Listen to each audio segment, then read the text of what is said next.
Assalamualaikum warahmatullahi wabarakatuh. Kami dari kelompok 2 akan menjelaskan sedikit tentang perkembangan motorik.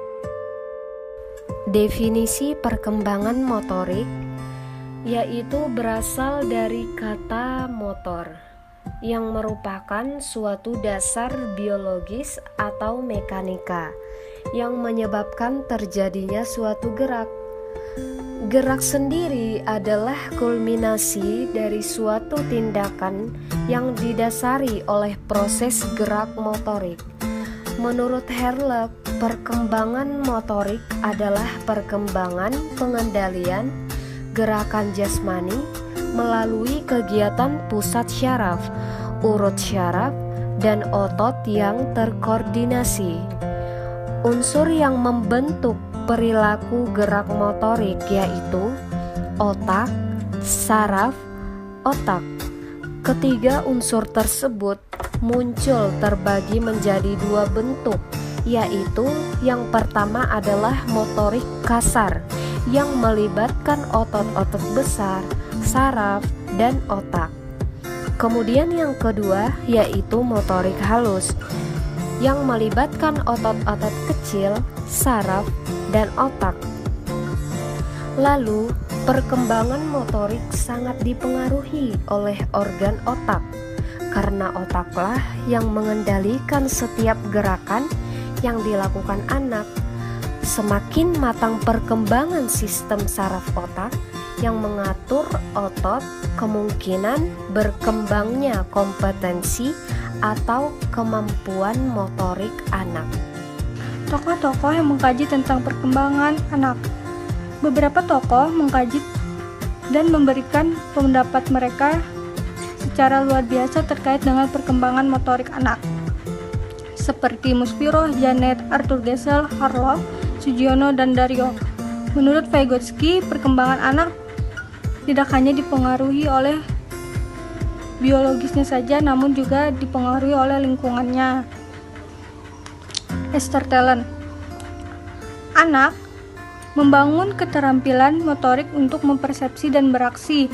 Menurut teori sistem ini, yang menentukan penyempurnaan keterampilan anak bukan hanya berasal dari gen, melainkan anak sendiri yang secara aktif membangun keterampilannya. Teori yang menjelaskan secara detail tentang sistematika motorik anak adalah Dynamic System Theory yang dikembangkan oleh Telen dan White-Neger. Teori tersebut mengungkapkan bahwa untuk membangun kemampuan motorik anak harus mempersepsikan sesuatu di lingkungan yang memotivasi mereka untuk melakukan sesuatu dan menggunakan persepsi mereka tersebut untuk bergerak.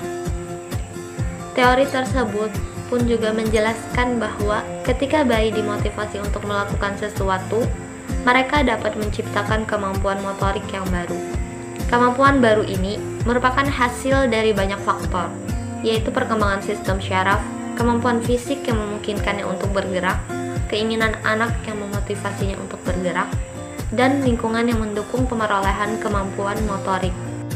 Selanjutnya adalah tahapan-tahapan perkembangan motorik. Perkembangan motorik akan beriringan dengan proses pertumbuhan secara genetis atau kematangan fisik anak. Ketika bayi termotivasi untuk melakukan sesuatu, mereka dapat menciptakan kemampuan motorik yang baru. Kemampuan baru tersebut adalah hasil dari berbagai faktor, yaitu perkembangan sistem syaraf, kematangan fisik yang memungkinkan untuknya bergerak, serta lingkungan yang memotivasinya untuk bergerak, dan lingkungan yang juga mendukung pemerolehan kemampuan motorik. Perkembangan motorik terdiri dari dua jenis. Yang pertama adalah motorik kasar dan yang kedua adalah motorik halus. Gerak pada motorik kasar bersifat gerakan utuh, sedangkan gerak pada motorik halus akan lebih bersifat keterampilan detail. Yang pertama, perkembangan motorik kasar. Gerak motorik kasar merupakan gerak anggota badan secara kasar atau keras. Keterampilan motorik kasar ialah keterampilan yang meliputi aktivitas otot yang besar, seperti saat menggerakkan lengan dan berjalan. Semakin tumbuh dan berkembang kekuatan fisik seorang anak, maka gerakan-gerakannya akan semakin kompleks. Hal tersebut mengakibatkan tubuh kembang otot akan semakin membesar dan kuat. Kemudian yang kedua, perkembangan motorik halus. Perkembangan motorik halus adalah meningkatnya pengendalian gerak tubuh yang melibatkan otot dan juga saraf yang jauh lebih detail. Keduanya mampu mengembangkan gerak motorik halus seperti saat meremas kertas, menggambar, menulis, dan lain sebagainya. Tahapan perkembangan motorik anak. Yang pertama, usia 0-3 bulan. Memasuki usia 3 bulan, anak mulai belajar untuk mengangkat kepala dan dadanya dari lantai. Pada usia ini, anak masih menggenggam erat jemarinya. Yang kedua, usia 4-6 bulan. Pada usia ini, anak mulai bisa memiringkan badannya ke kiri dan ke kanan, tengkurap, menggulingkan badan, serta menggunakan kedua tangannya untuk mendukungnya duduk. Yang ketiga, usia 7-9 bulan. Pada usia ini, anak sudah terlihat lebih kuat, yaitu dapat mengambil mainannya sendiri tanpa terjatuh. Yang keempat, usia 10-12 tahun. Memasuki usia 1 tahun, anak sudah pandai untuk mengangkat tubuhnya sendiri dan melangkahkan kedua kakinya untuk belajar rambatan atau merambat. Pada usia ini, anak juga mampu duduk tanpa didukung, serta memutar kepala tanpa kehilangan keseimbangan. 1-2 tahun. Refleks anak akan semakin membaik. Anak sudah mampu berjalan dengan baik, naik tangga, menarik atau mendorong benda berat, serta berdiri di kursi tanpa pegangan dan melempar. 2-3 tahun. Pada tahapan ini, pertumbuhan fisik anak semakin kuat. Anak akan mampu menaiki tangga, menendang bola, memungut dan membawa benda kecil dengan mudah. 3-4 tahun. Anak sudah bisa berjalan dengan mengayunkan tangan, mampu menuruni tangga dengan 2 kaki. Anak juga sudah bisa berdiri di salah satu kaki selama 5-10 detik, melompat dan memanjat.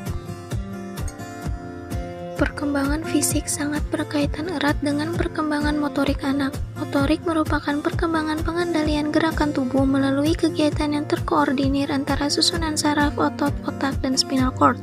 Perkembangan motorik sangat dipengaruhi oleh organ otak. Otaklah yang mensetir setiap gerakan yang dilakukan anak. Semakin matangnya perkembangan sistem syaraf otak yang mengatur otot memungkinkan berkembangnya kompetensi atau kemampuan motorik anak. Kegiatan yang mampu melatih tahap perkembangan motorik anak yaitu: yang pertama, berdiri di atas salah satu kaki selama 5-10 detik.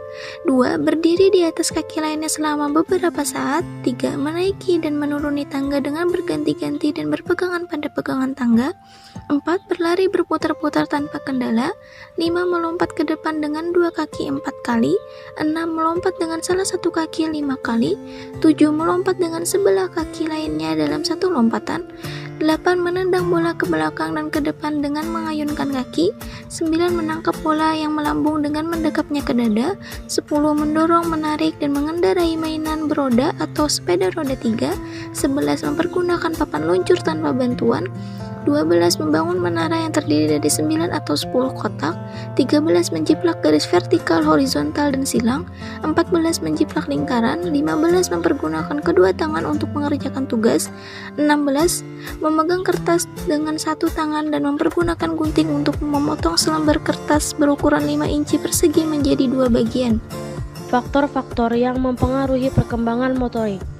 Faktor-faktor yang mempengaruhi perkembangan motorik anak terbagi menjadi 2, yaitu faktor internal dan faktor eksternal. Faktor internal yang mempengaruhi pertumbuhan dan perkembangan yaitu: A. Hereditas. Faktor hereditas memegang peran penting dalam mempengaruhi fisik. Kedua orang tua memberi sumbangan yang sama besar. B. Hormon. Seorang anak bisa dikatakan membawa darah orang tuanya. Berarti ada hormon yang mempengaruhi dalam darah mereka. Ada beberapa hormon yang mempengaruhi pertumbuhan fisik seseorang. C. Nutrisi.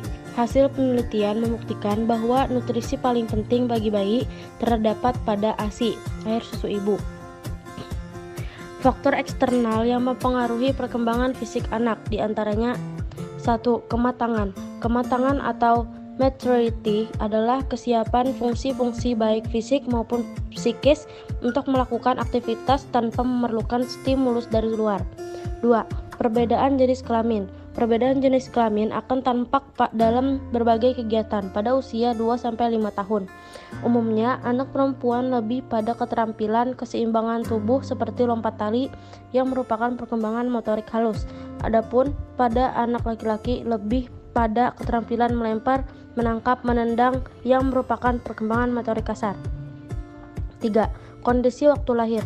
Pada umumnya, bayi prematur yang lahir terlalu cepat dan sangat kecil akan menghadapi berbagai masalah fisik, misalnya terlambat dalam perkembangan gerakannya, tetapi jika mendapat perawatan yang intensif, tidak mustahil akan mengurangi keterlambatan perkembangan akibat prematuritas itu.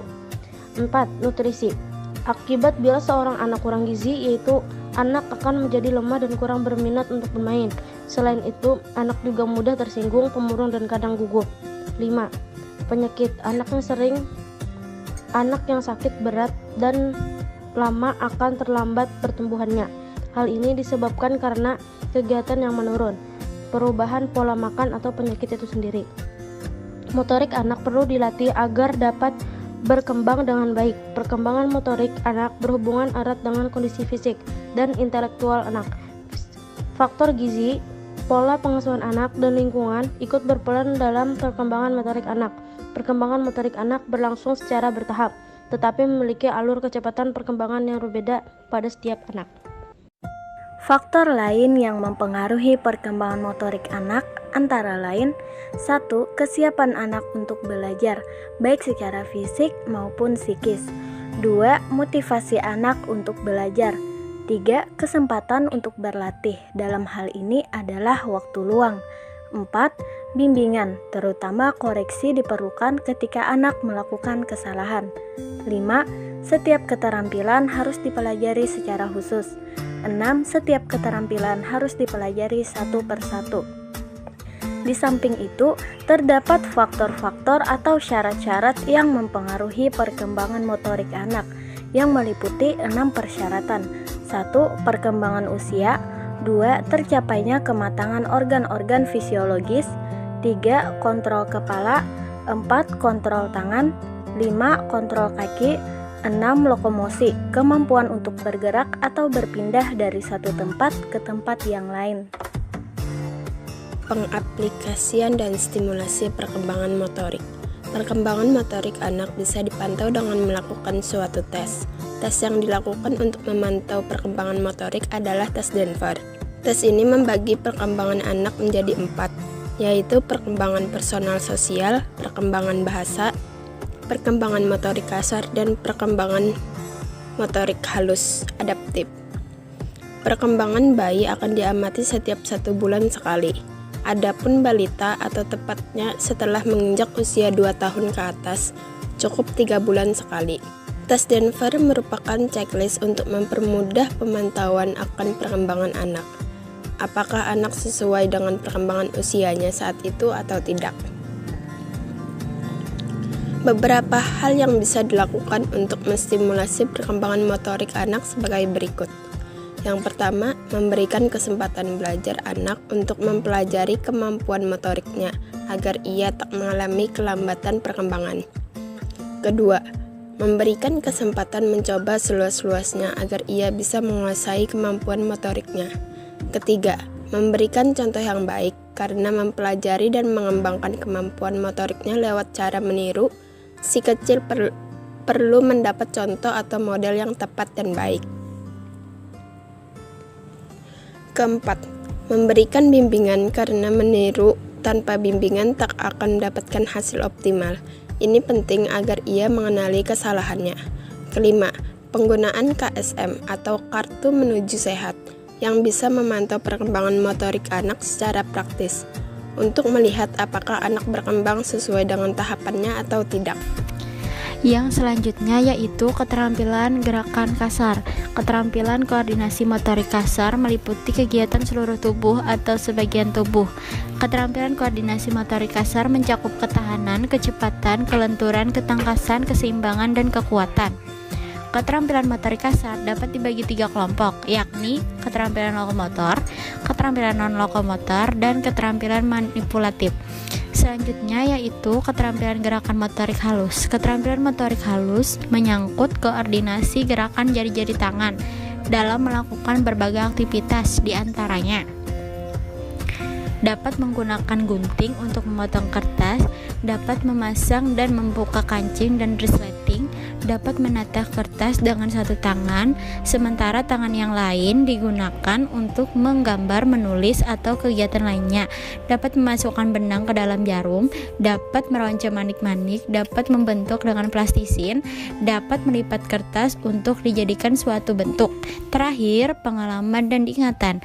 Ingatan berperan penting bagi anak dalam mempelajari keterampilan motorik. Anak perlu mengingat kembali hal yang baru dilakukannya agar dapat mengoreksi dan memperbaikinya. Berikut contoh video permainan untuk melatih perkembangan motorik anak. Assalamualaikum teman-teman. Di sini kami ingin bermain sekaligus melatih motorik kasar pada anak. Halo teman-teman, umur aku 5 tahun setengah. Namaku Alifatia. Ini adik saya, umurnya 4 tahun. Namanya Dipa. Jadi peraturannya, kita akan bermain berjalan dengan menggunakan kertas, tetapi kakinya tidak boleh mengenai lantai. Jadi nanti di saat berjalan, kertasnya akan diambil secara bergantian. Peserta sudah siap? Siap, Komandan. Dalam hitungan ketiga, kita akan mulai. 1, 2, 3. Ayo, hati-hati, kakinya tidak boleh menyentuh karpet. Apabila ada yang menyentuh karpet, akan mengulang dari awal. Ayo. Mulai dari awal. Ayo Dipa, maju terus sampai menang. Siapa paling dulu sampai ke depan, dia adalah pemenangnya. Ayo. Hati-hati, kakinya menyentuh karpet. Ayo. Hati-hati Dipa. Kakaknya masih tertinggal di belakang. Ayo sedikit lagi Dipa. Hore! Jadi pemenangnya adalah Dipa. Dan kakaknya kalah.